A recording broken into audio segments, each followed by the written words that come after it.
What happened, like every kid, I loved playing in the woods all my life, so I've always loved trees. And then when I was 18 and left school, I worked in a cabinet makers, really old-fashioned furniture makers, and I realised what you could do with wood with the right tools. I enjoyed the smell of the wood, I enjoyed working with it, and then the finished product was just so pleasing. But then life took over and I did lots of different things. But about 10 years ago, my kids were getting older and I had a bit more time on my hands.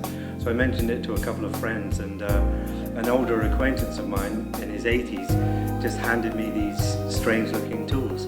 They're twisted chisels, they're V chisels, and he told me they were wood carving tools. So about 10 years ago I started using these chisels and gouges and tools and taught myself to wood carve. Little flat pieces of off-cut wood didn't cost me anything, so if I ruined it, it wasn't a problem.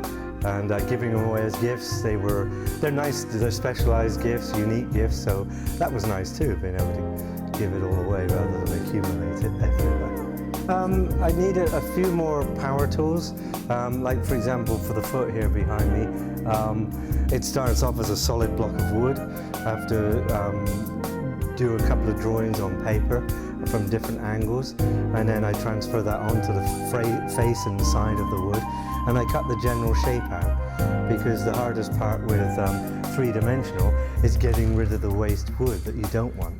It takes a long time, so if you can get rid of a lot of it with a bandsaw, I cut the profile and the face of it, and then it's all down to hand tools to shape it the way I want to.